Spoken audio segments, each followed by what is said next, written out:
Good morning, everybody. It's almost December. Won't talk about that.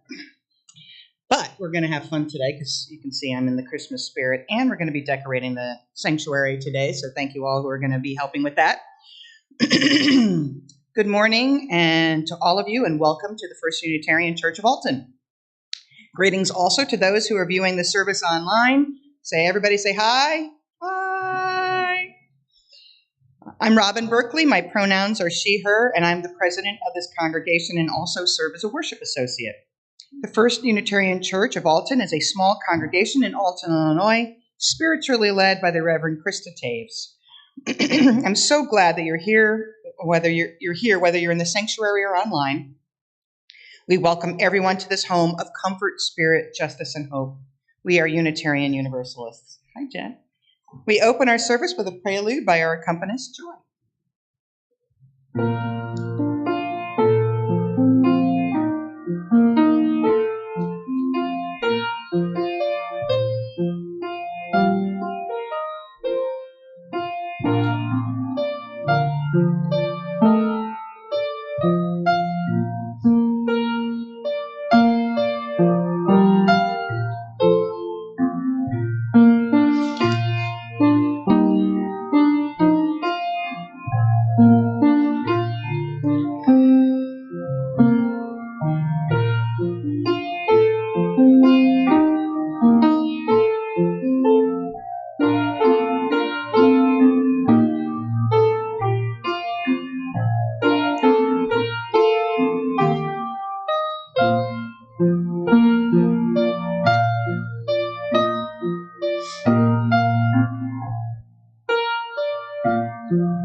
That was really beautiful. Thank you.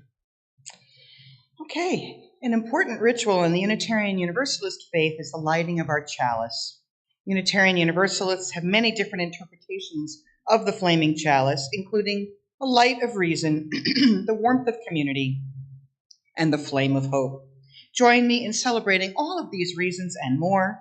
If you're watching elsewhere and have a chalice or a candle nearby, please light it now as we all join in saying the unison words projected on the screen above. We hallow this time together by kindling the lamp of our heritage.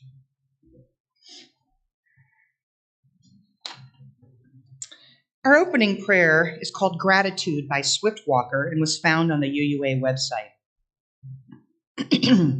Let's start with the people we love and those who love us.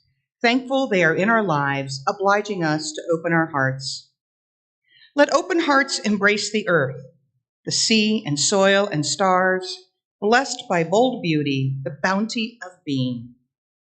Then with hearts open to beauty, let us embrace the arts and the generation of learning that we should have wisdom.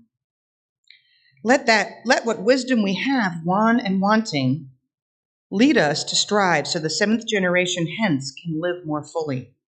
It is in that work and that alone that we can express our thankful spirit. May we make it so. For the opening to make it so, let us be truly grateful. Amen.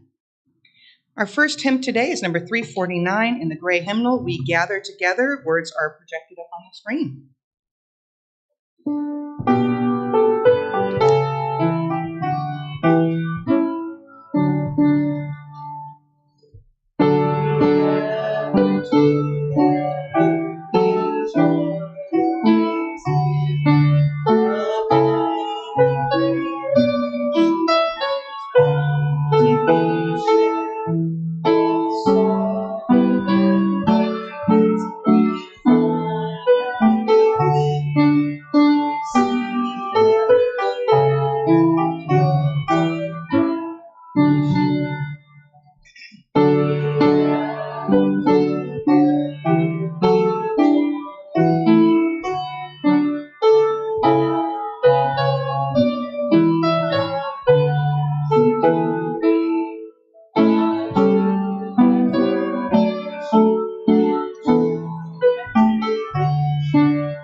Please be seated. Today's message resonates with two of our UU principles. Number one, the inherent worth and dignity of every person. And number six, the goal of world community with peace, liberty, and justice for all. Today we talk about gratitude, and within that theme also honor our longtime member, Ron Glossip, who recently moved to New Hampshire under the care of his son. For those who did not know Ron, he was one of the most interesting and passionate people that I know. He believed in and embodied all of our 7 principles, but most directly, number 6, the goal of world community. He was instrumental in getting the UN flag to fly over the SIUE campus, and it is still one of the few, if not the only campuses to do so. I believe it's still just the only one, but I don't know that for sure. He believed strongly in a global community and was fluent in Esperanto as a means of facilitating that. I'm grateful for Ron and his influence in my life. Later in this service, I'll welcome Jerry Johnson, one of his closest friends, to share a few words about Ron and how much he means to all of us.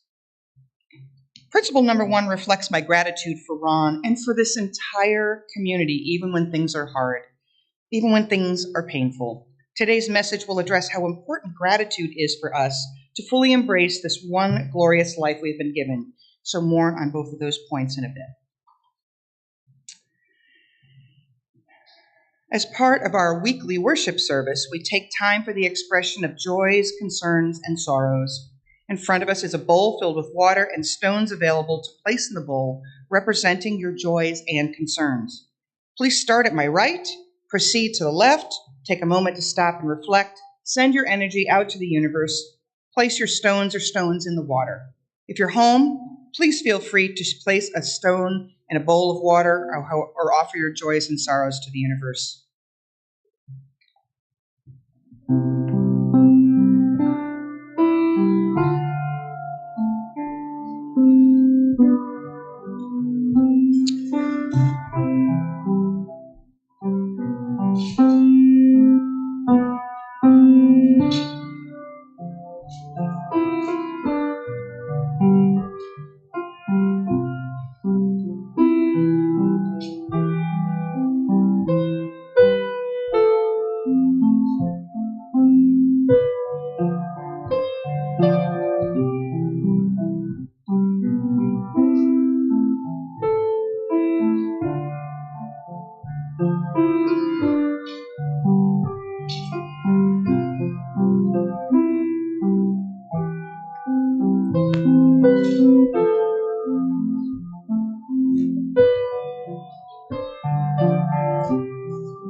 For any joys, concerns, or sorrows that are left unspoken but are in the hearts of those sitting here, online, and in the universe.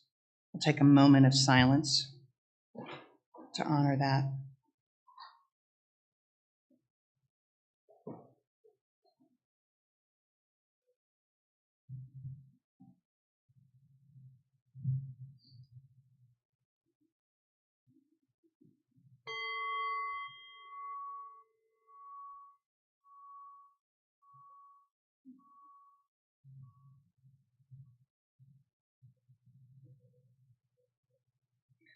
Our next hymn is number 350 in the Gray Hymnal, The Ceaseless Flow of Endless Time.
Our first reading is Messenger by Mary Oliver. My work is loving the world. Here the sunflowers, there the hummingbird, equal seekers of sweetness. Here the quickening yeast, there the blue plums, here the clam deep in the speckled sand. Are my boots old? Is my coat torn? Am I no longer young and still half perfect? Let me keep my mind on what matters, which is my work, which is mostly standing still and learning to be astonished. The phoebe, the delphinium, the sheep in the pasture, and the pasture, which is mostly rejoicing since all the ingredients are here, which is gratitude, to be given a mind and a heart and these body clothes, a mouth with which to give shouts of joy to the moth and the wren, to the sleepy dug-up clam, telling them all over and over how it is that we live forever. So today I have the great honor to honor Ron Glossip. As I noted earlier, our longtime member Ron Glossip recently moved to New Hampshire to live with his son. And those of you that were lucky enough, I got an email from him going through what he's doing, what his life is like. He gets to eat breakfast on his own, and he has his meals with his family, and his son drives him wherever he needs to go. It was a lovely little email just updating us on his life, which was beautiful. Ron inspired many of us, both in the classroom, for many of you that were his students, and at SIUE, and in life in general, here in the pulpit, etc. He taught us from this pulpit and role modeled what it meant and what it means to be a Unitarian Universalist. The board debated for a while, a couple weeks, we just back and forth about how we wanted to best honor Ron, try to think about what he meant to us intellectually, spiritually, emotionally. And finally, we landed on the idea that completely personifies who Ron is and what he means to us. We wanted to honor Ron by providing a plaque that could move with us to a new location and honor the lifelong learning that Ron values so deeply. Our plaque says the Dr. Ronald Glossip Learning Space. It will be placed in the worker room by the fireplace for now. We will not stick it on the wall until we are ready to move. But once we find a new home, we're going to dedicate a room in his honor. You want me to pull that back up again? There we go. There we go. Okay. We're going to dedicate a room in his honor wherever we go. It'll be our learning space for those of us that share in his love and joy for lifelong learning. So I want to thank Nancy McGilson for her work in getting the plaque made. She did the research, she dug around and figured out the best way to do this. And to everybody who donated money for the cause in Ron's honor, we value Ron very much, and we miss him, and we miss you, Ron. I'd like to now invite Jerry Johnson to the podium to share some of his thoughts.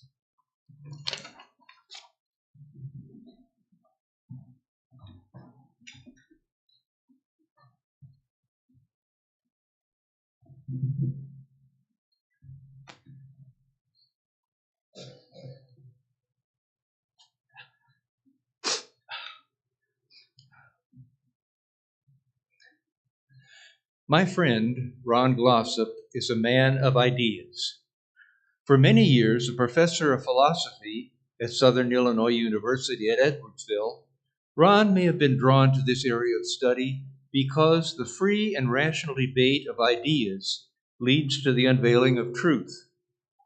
But Ron is more than a man of ideas. He's someone who puts ideas into action. One of the key ideas that Ron has sought to promote throughout his career is the notion that war is unacceptable and that humankind must organize on a firm and a permanent basis a mechanism by which nation states can be compelled to negotiate their differences instead of resorting to war. Hence, Ron has been an active promoter of world federalism and of steps to strengthen the United Nations. I have known Ron Glossop for about 37 years. In the early 1980s, the UU churches within 125 miles of St. Louis used to hold an annual weekend retreat at various camps southwest of the city. I was at one of these outings when I first met Ron. Someone told me that Ron Glossop was interested in Esperanto. I had dabbled in the study of the international language Esperanto in my senior year of high school and during my freshman year at college, but I hadn't thought much about it for over 20 years.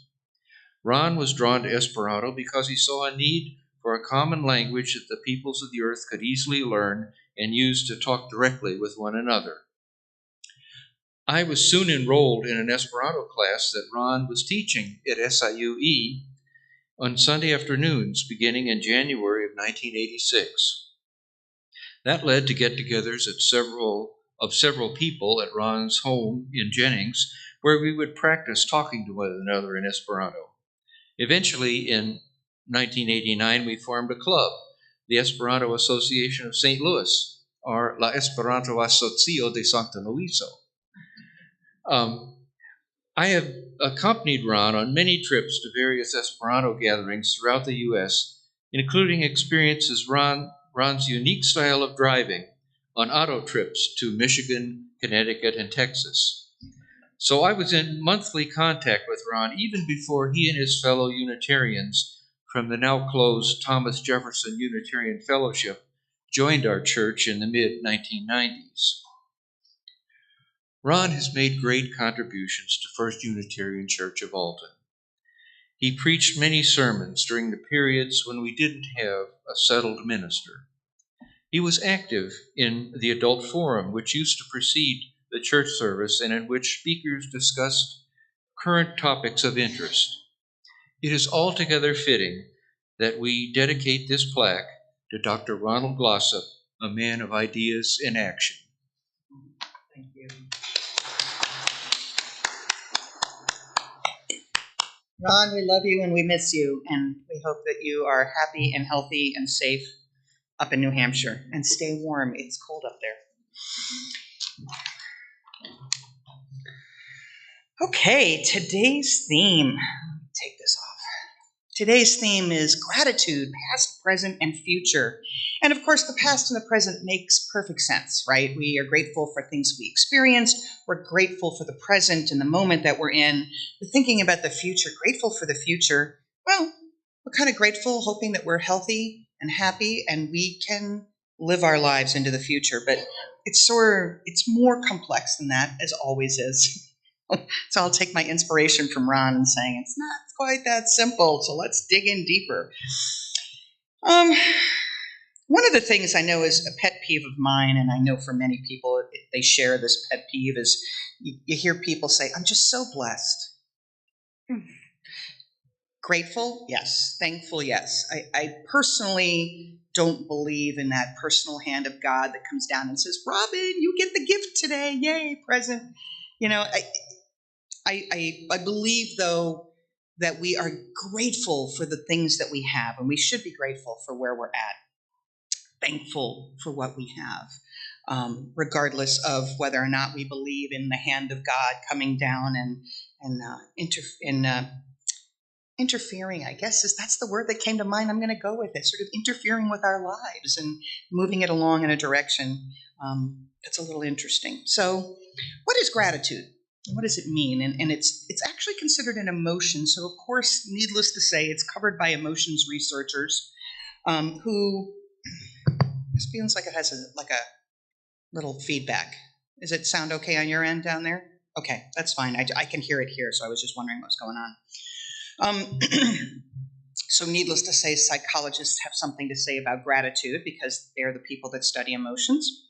Gratitude is the expression of appreciation for what one has. It is a recognition of value independent of monetary worth. There you go. That was better. Thank you. Spontaneously generated from within, it is an affirmation of goodness and warmth.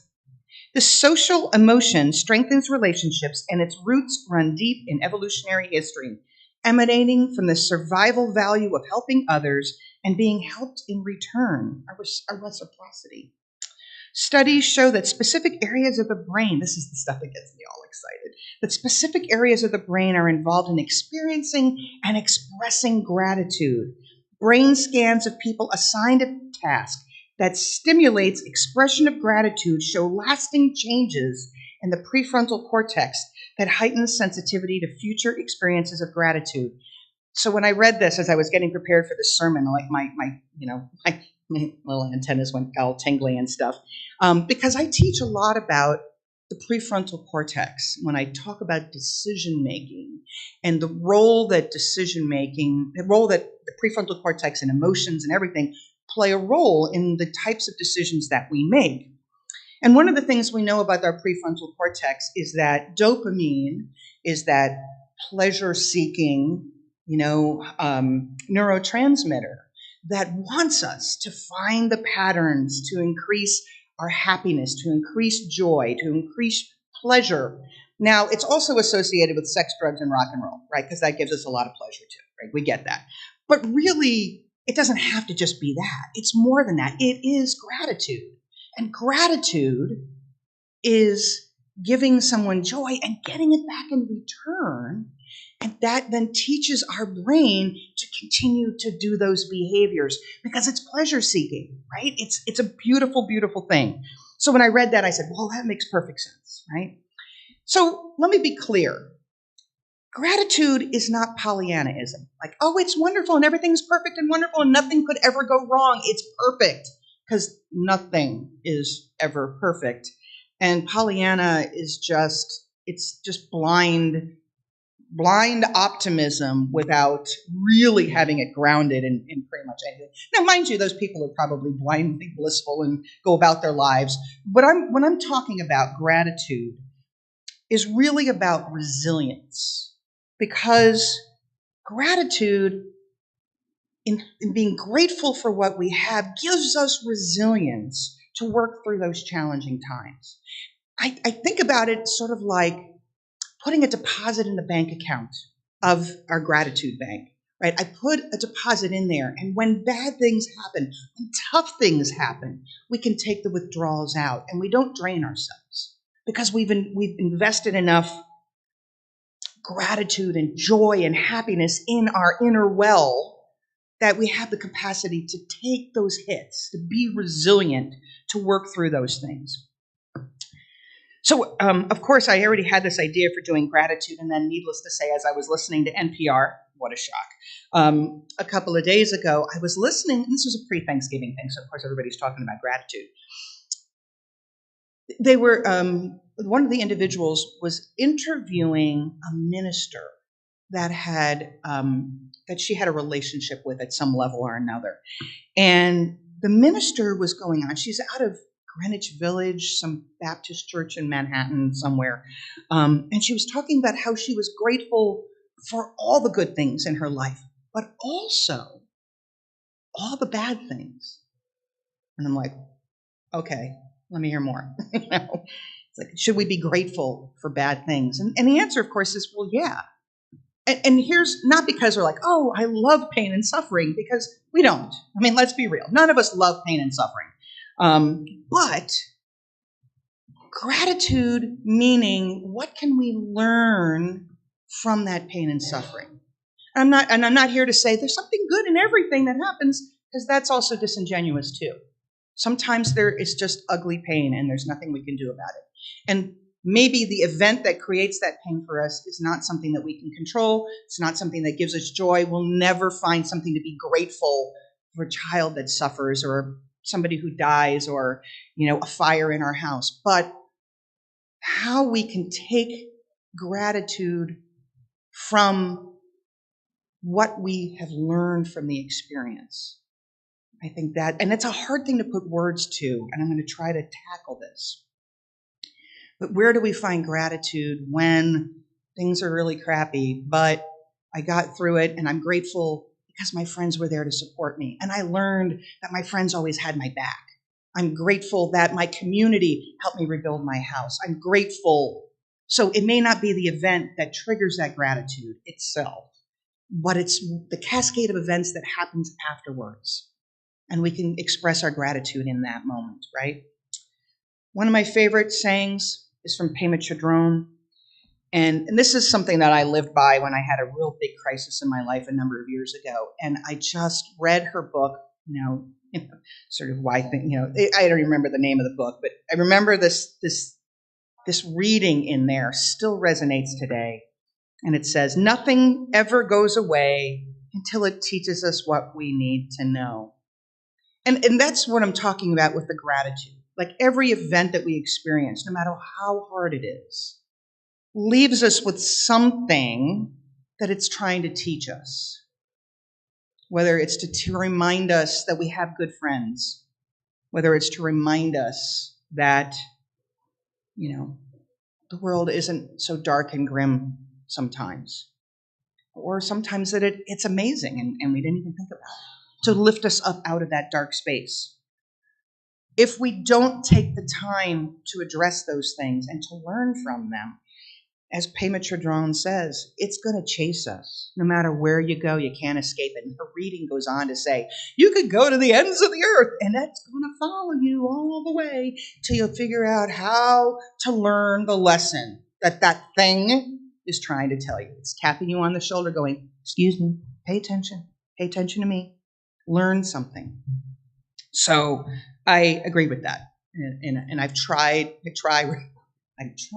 it's a practice, right? I'm trying to remember that. And there are times when it's hard, I just, had a conversation with my son this week and he's having a tough time. So I'm trying to be grateful that his dad's involved. I'm trying to be grateful that he's got a good support system where he's at. And it still frustrates me because I'm over 1,000 miles away from him and struggling to help him. So gratitude is ideal for our mental and physical health, right? We know this. All the research shows that when we express gratitude, when we choose gratitude, because that's a mindful choice. When we choose gratitude, it really does have a positive impact on our bodies, on our brains. We already talked about the frontal cortex, but on our bodies particularly. When we live with high cortisol, when we live with stress in our bodies, it breaks us down. We're much more likely to have problems with autoimmune disorders and heart issues and blood pressure issues and all that sort of thing. All right, so it is good to practice, to choose gratitude. In any little thing that we can choose gratitude. I'm grateful for this caffeine today. Grateful for that. I got up late and didn't have time to make tea before I left. So, I read an article and it had four major points that it talked about what gratitude does for us. Number one, gratitude unshackles us from toxic emotions. And toxic emotions can keep us in that downward spiral. And what we want is to break the spiral. So as hard as it is, right? I mean, we tell people sometimes in the psychology community, counseling community, we tell people, ground yourself. What are something that you can hear, something you can smell, something you can taste? It's possible to taste something. Something that you see. What do you feel with your fingertips? Grounding people into their senses to first of all stop the spiral and stop the spiral of negative thoughts. And then to purposefully and intentionally engage in gratitude. And sometimes it feels like we're faking it till we make it. And you know what? That's okay. because that's called surface acting. And sometimes we need to surface act to start to get ourselves to go, oh, okay, yeah, look at that. It's kind of okay. And then we start to feel the change in our body. You can almost feel it's like a tingling sensation, like a wave that comes over us because that heaviness gets lifted in some way. So we want gratitude to help us to break that spiral, to unshackle us from those toxic emotions that drive us down the spiral. Gratitude helps even if I don't sit up here and tell you I'm grateful for my cup of caffeine this morning. Like, I am grateful because I said in my own head and in my heart, I'm really grateful for this. This tasted really good. Ah, good. I came in here singing, right? Like, grateful for my caffeine. So even if we don't express our gratitude to the public or even to the person sitting next to us, the fact that we could express it to ourselves gives us self-worth, gratification, comfort. And so it's a good thing to do that for yourselves, if nothing else. I know a lot of people take November to be their gratitude month. I stopped doing it because I realized I want to be grateful every day.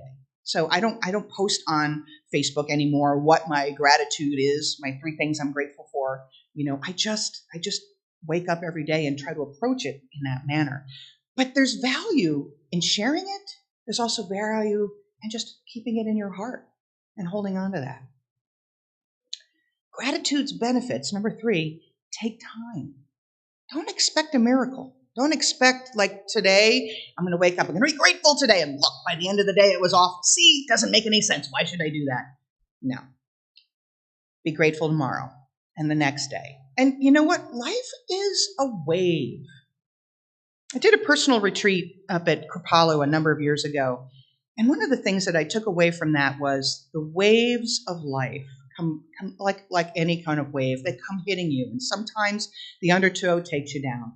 And sometimes you just enjoy the splash and you ride the wave in and you have fun. And there, even if it felt a little frustrating to get some salt water up your nose, there was still joy to be had in that. So gratitude's benefits take time. It's not something that happens overnight. It's not a light switch. It's a practice that we have to cultivate, like anything, to change over time. And then lastly, gratitude has a lasting effect on the brain, and we already heard that, the prefrontal cortex. Once the prefrontal cortex starts to learn, it can't unlearn it. It can learn new things, but it doesn't unlearn what it learned. It's learning new things to layer on top of that, right? So we want our prefrontal cortex to learn how to seek joy, how to seek pleasure, how to be grateful for those things. Let's see where we're at time-wise. Okay, good. That clock's not working, so I'm monitoring my watches here. And Mary, if I run over, just flag me down. I can trust you for that. She's done that for me before. We're good. We're fine. Thank you, dear. All right. Not too much more left. We're good. So Buddhist, as you know, many of you may know, I liken myself closer to a Buddhist Unitarian Universalist. And one of the things that we learn in Buddhism is this notion of attachment. And when we are attached to things and to outcomes, that is where our pain and suffering comes from. It's pretty simple. If you say, I need to have this, and you don't get it, that's where our pain comes into play. And so Buddhism teaches you to surrender. That doesn't mean that you stop trying to do what you need to do, or you stop striving for something. It means that we accept what the outcome will be, no matter what it is. If it's a good thing, great. If it's not a good thing, okay, what am I going to learn from this? And this is the tie-in with the Pema Chodron stuff, right? Because that's where it all comes from her. It's this notion of attachment. And so when we think about prayer, when people pray for things, they are, I think, it's like, I need to have this thing. I'm going to pray to God that I get this thing. On the one hand, again, I don't think that those of us here in the UU faith believe that praying is necessarily going to get us the thing that we want. But here's what praying is. It's a form of gratitude, I think. That even if I know I'm probably not going to get the thing, Prayer gives me an ability to accept what's in front of me and to be grateful for whatever it is it ends up being. Prayer helps us with coping. It's a form of gratitude. I look at it this way. So for me, if I'm praying for somebody to not be sick, to get through their chemotherapy in a healthy manner, to a friend of mine was in a motorcycle accident last weekend, and so I'm grateful, and I pray, and there's plenty of times too, I'll still sit there and go, dear God, please don't let the Democrats lose the House, right? How many prayers that I have right before the midterms, right? And I'm going, I know God's, and I said to myself, my rational brain is like, that's not going to work. I'm like, I know, but it made me feel better. It gave me hope. So I don't pray for the hope of actually having it fixed. I pray for the hope that helps me to cope with whatever the outcome's going to be like. That's just me. Maybe you guys share that and you don't, and that's okay. Just a different way of thinking about it. But for me, praying is a way to learn to accept what's in front of us and to find the learning opportunity, right? Because we're all about the learning. That's what we're here to do. We're here to learn. I don't know what it's going to look like, but I'm here to learn more. Let me learn more. So let's tie this in with our values, our UU values. Number one, the valuing and dignity of all. In my October sermon, remember I talked about conflicting truths, right? This notion of recognizing that humans, could be good and bad all at the same time. That we can value somebody as a human being and still not like their behaviors, right? That I will still value you as a human being regardless of that. And I think this is where gratitude comes into play, right? How we are grateful for a human being, and yet at the same time we can hold them accountable for bad behavior. So that value and dignity for all is key here in terms of learning where we hold people accountable and moving forward from there. Number 6 is that world community issue, and that's, I think, practicing gratitude gets us there. I think practicing gratitude gets us to that goal of world community and justice and equity and having faith in that. And I love that as well. So when I think about the future, as I said in the beginning, past and the present's easy, but let's talk about the future. Gratitude today helps us to make peace with what lies ahead, because we don't know what lies ahead for any of us, whether it's this congregation as a whole or whether it's each of us individuals, what's going on with our lives, picking up and moving like Ron had to do. Each one of us has to make some choices about what's ahead of us. So gratitude helps us to make peace with that. And I'm recognizing it doesn't mean that it's all going to be rainbows and unicorns, because it's not, right? Rainbows and unicorns. But it means that we can be more resilient facing that future. So we want to put some gratitude in our well and let it stir and let it hold us, so that when the tough times come, we can be grateful that we invested, and we can be grateful for recognizing that in those painful moments that we were reminded of the people who love us, the support that we had, the community that we build, however that is defined for all of us. I am grateful for Ron Glossip, because he taught me to value world community and to value the dignity of all people. He personified that. He cared so much for this community, and we are really richer for his contributions, not just the financial ones, because he did make some really lovely donations to help our church to get through, to help us to move to a new location in due time. But also for what he gave us in terms of the gift of his knowledge and his goal of just understanding the world as a critical thinker and as a lifelong learner. And that's the gift. If we treat everything like it's a gift to learn, no matter how painful that learning is, we as a community and each of us individually are better for that, past, present, and future. His gifts to us are going to resonate for years to come. And he's had a tremendous impact on the culture of this congregation in terms of where we are now and where the future holds. And I want to express my gratitude yet again for all that he's done for us and embrace where we're headed. I don't know. It's a little scary. It really is. And there are times I wake up gasping for air and go, oh my God, what are we going to do? And then I just rest and go, the path is going to be there. We care about each other. We're a good community. And we're gonna do whatever we need to do to keep this community alive. And I believe in that wholeheartedly.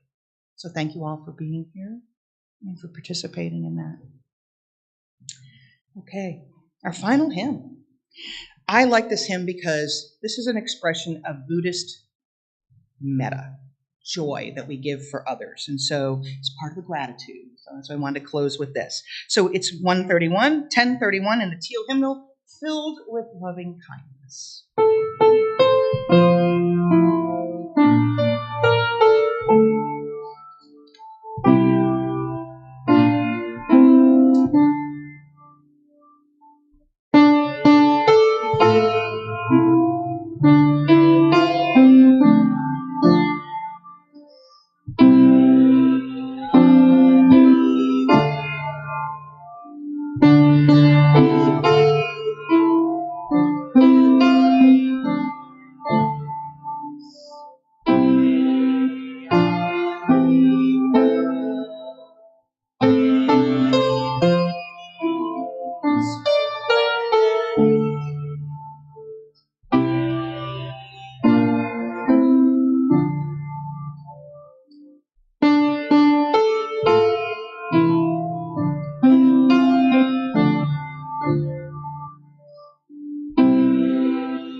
Thank you. Please be seated.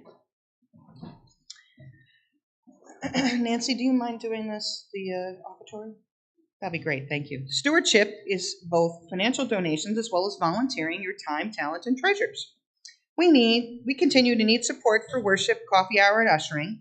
If you can't write a check, please help our church survive and thrive by offering your time to help. Please give what you can because all of your gifts are needed for our church to prosper. You can mail your financial gift to the First Unitarian Church, P.O. Box 494 in Alton, 62002, or you can give electronically through Givelify or PayPal. The links are available on the church webpage, which, by the way, is going to be updated, hopefully starting over the Christmas break.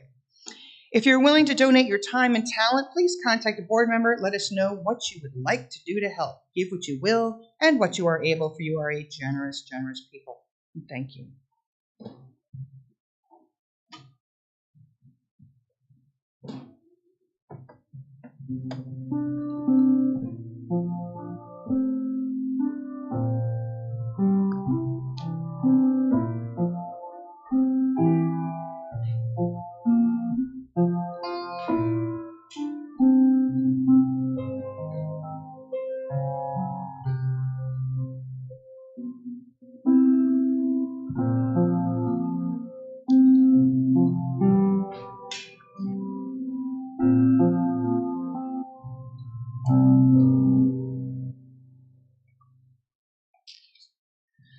Please join me in our offering prayer.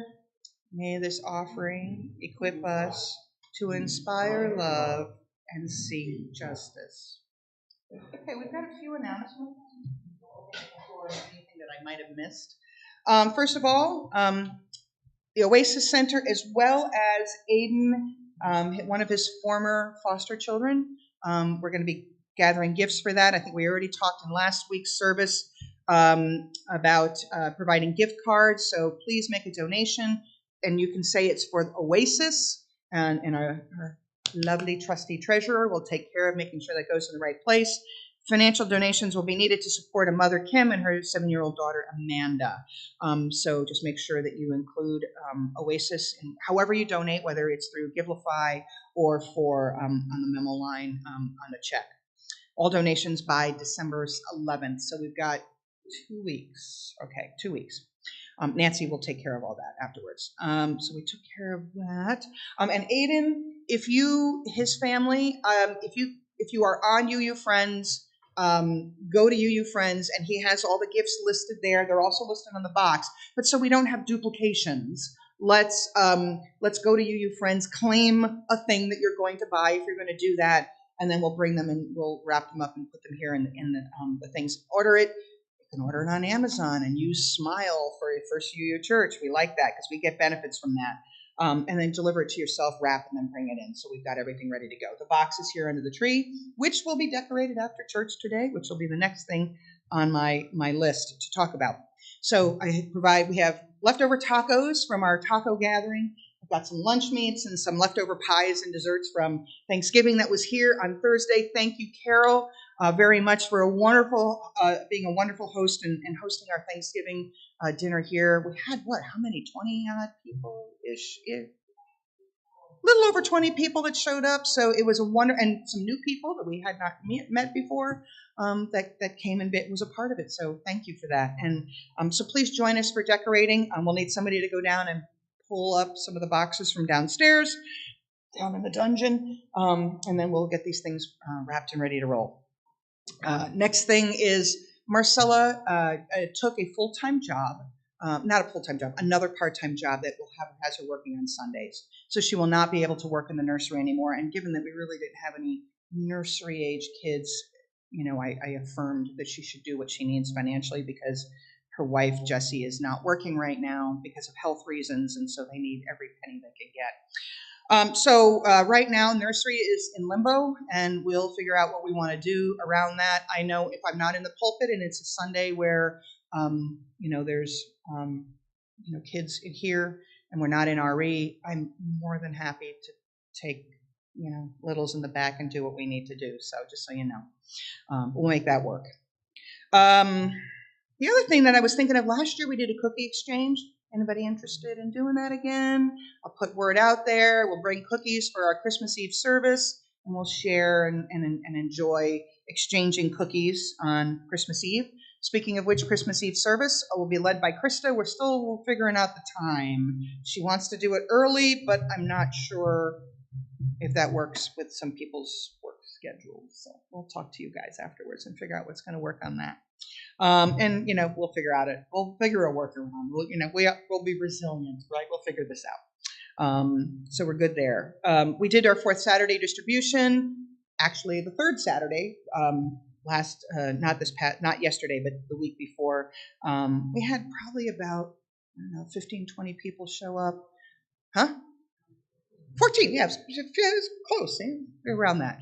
Not a lot, given that it was not on a fourth Saturday, but we served quite a number of families and quite a number of people, and we do need more donations. Of course, I know Mary, you're not doing that anymore. No, she's like, nope. But Paula is, and Pat, you're taking inventory, correct, or no? No, she's like, I don't know. Okay, somebody's taking inventory and figuring it all out. So Paula's doing it all. Okay, so yeah, she's taken on fourth Saturday. But on that note, she expressed that given what she's got going on in her workload right now, she really is working some outrageous hours. She's going to hold on to continuing to coordinate fourth Saturday distribution and doing that because that calls to her heart. But she needs to see if somebody could step in to help with coordinating ushers and coordinating coffee hour coverage. So if anybody's interested in doing that, we'd like to get somebody to step in to help with that. It's not hard. It's just calling a few people, making sure that they show up to do it. That would be really helpful. Thank you. Our next church board meeting, December 7th. Mary and Jerry will not be here. They're heading off to Puerto Rico. Yoo-hoo! That sounds like fun, but the rest of us will be there. So if you have anything you want to add to the agenda for us to review, please let me know. Did I miss anything? Is there anything else anybody wants to share? I heard, Michael and Sheila's daughter got married a couple weeks ago. Congratulations to them. Yay. Anything else? All right. I guess that's good news. What? I saw a hand. What? I can't hear you. Oh, yes. We already talked about that earlier. Yes. Yeah, absolutely. Congratulations. Congratulations again. It's awesome. All right. Anything else? I think we're good. All right. So we're going to extinguish our chalice now. I invite you to join me in reciting our prayer as I extinguish the chalice. The light of truth and meaning cannot be put out. We are keepers of this flame until we meet again. Our closing words today are entitled An Ending or Merely Prelude to More Glorious Beginnings by the Reverend Dr. Michael Schuler, and this was found on the UUA website. We have reached the end of this time for the gathering of memory and for letting the imagination play with future possibilities. We have enjoyed magic moments and edified each other. Shall it be concluded then? Or will this adventure, now commenced, continue? Our separate paths converging, meeting, merging in the unending quest for love more perfect, the joyous struggle for meaning more sufficient and life more abundant. Is this ending to be an ending, or merely prelude to new, more glorious beginnings? I pose the question. In your heart lies the answer. Thank you, and we'll have our postlude by Joy.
Please join us for some food before we start tackling the Christmas decorations.